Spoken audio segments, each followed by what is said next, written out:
So, you may have noticed recently that I've been streaming a lot of Fire Emblem Free Houses lately.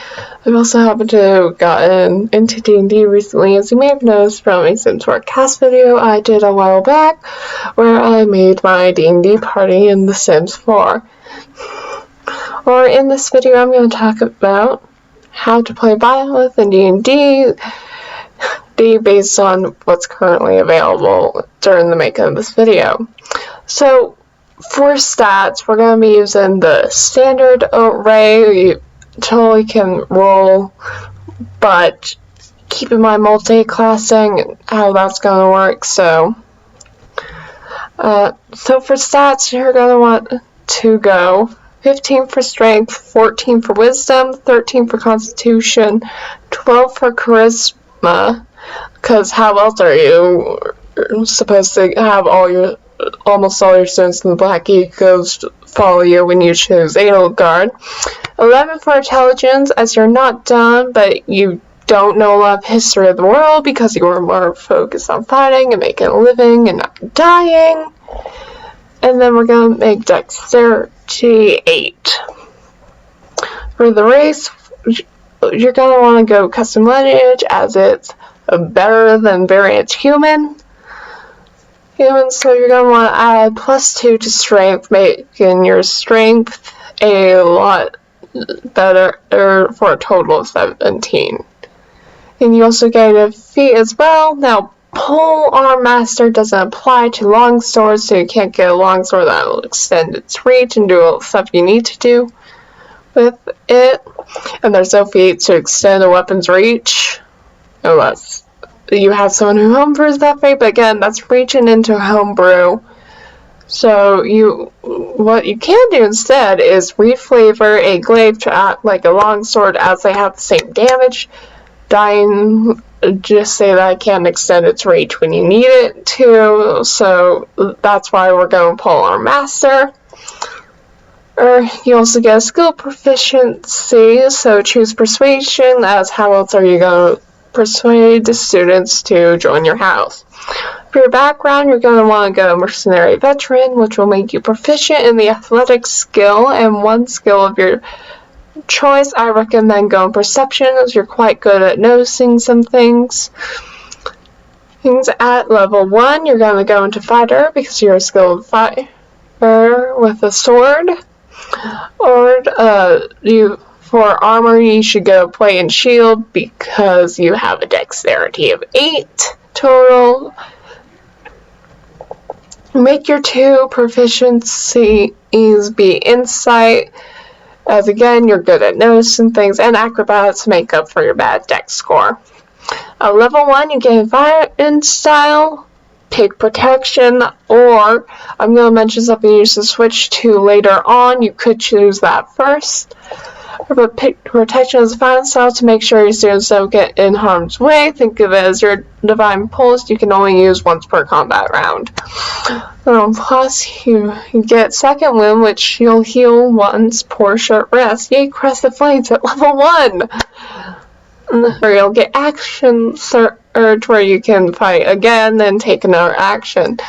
Go up to level 3 of Fire, where you finally get to choose your subclass. We're going Battle Master here, because you get superiority and choose maneuvers, and this is the most important thing of all the level up. There is more to it that you get, but the maneuvers are the most important. Go Rally to help your students to give them temporary HP and motivate them. Bait and Switch is change positions with your student to help them out of a tight spot, and then Disarm and Attack to make your enemy lose their weapon. At 4th level, you gain an ability Score Improvement, add 2 to Strength. At 5th level, you can attack again when you choose the attack action. In level 6, you get another ability Score Improvement because fires are broken. And go up in Strength, and we'll go 1 in Strength, 1 in Constitution. Next, we're going to move over to Cleric and go into 1, we get a Divine Domain. I'm going to go Light for this, but Life Domain works as well, but I'm mainly going for the spells.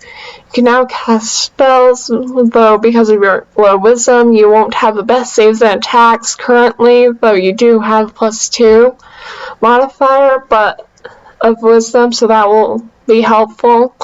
So for cantrips, I recommend getting guidance to help your students spare the dying to make sure they don't fail their death saves, and Word of Radiance because you'll be able to get more people in a tight area, which at the fire, that's probably what you're going to be doing.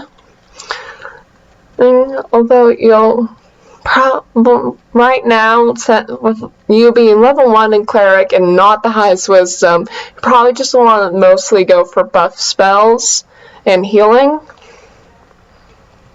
Healing until you get better wisdom. And then you can change them out later on because clerics are great for that. You also get Ward and Flare, which will give them disadvantage against you. That's why I'm saying you might want to eventually change protection to defense. That's at some point because that basically is protection, but for that.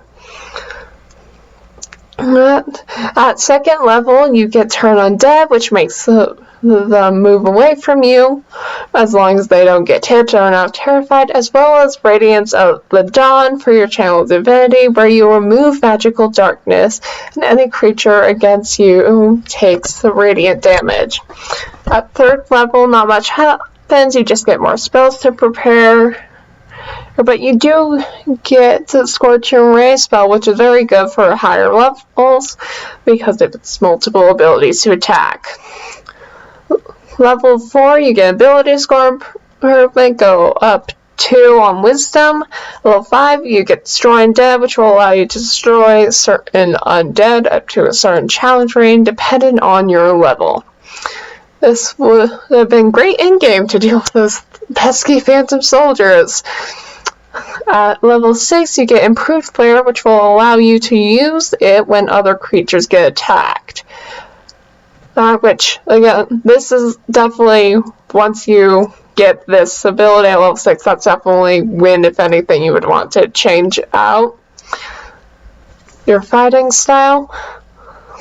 At level 7, you just get more spells, not much there. At level 8, we get another ability score improvement. We're adding 2 to Wisdom again. As we also get potent spell casting, where we can add our Wisdom modifier to damage. Very useful. We're now going to go back to Fighter. We're at 7th level Fighter. We get 2 more maneuvers. Go with Parry to reduce damage done to you. This will take a reaction. You can't protect students though. Then go with Trip Attack to knock an enemy prone so that you can get advantage on your next hit. We also get Know Your Enemy at level 7, where you can assess how well they do at things and know things about their scores. At level 8, you get another ability score and create this, which we're of course adding 2 to Wisdom. At this point, we're going to want to change our fighting style to defense because of Improved Flare is a thing. At level 8, this is definitely where you are going. 8 Fighter, this is definitely where you're going to want to change that. At level 9, you get Indomitable, where you can reroll saving throws. As once, where you can reroll save throw that you don't do well, you must use it, and you get this once per long rest. I recommend using it on natural ones. At level 10, we get 2 more maneuvers, get Precision Attack to add a die onto your attack rolls, get Ambush to be better at Stealth or Initiative, whichever you want.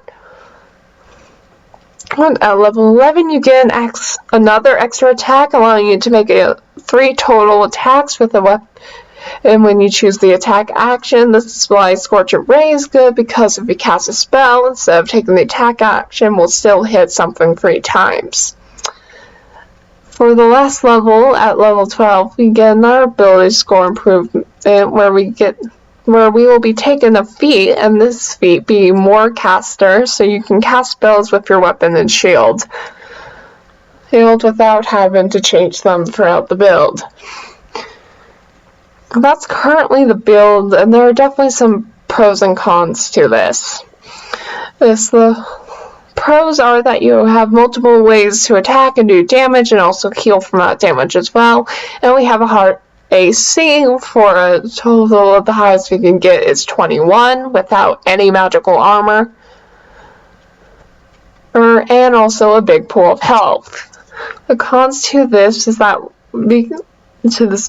because of our low dex, we're not able to avoid things quickly as we would like to. The only way we could do it is if you went short and went dex instead of strength, and made strength your lowest score. That would be better in the long run. However, you can't do that with a glaive, so again, homebrew stuff. But the thing with your low dex is that this is going to make it harder for you to get into battle quickly without a magical weapon. There's also the problem of you won't be able to cast magic with your weapons until you get to level 20.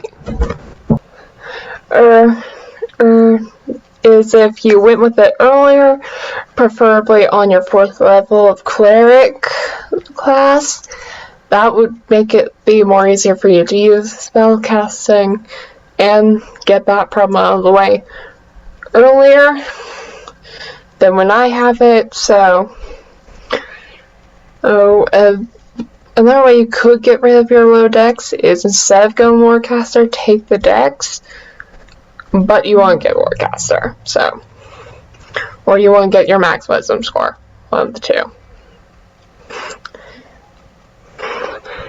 But yeah, that's all that's my build for making Byleth and from Fire Emblem 3 Houses and D&D. Make sure to like, comment, subscribe. I'll see you in another video. Bye!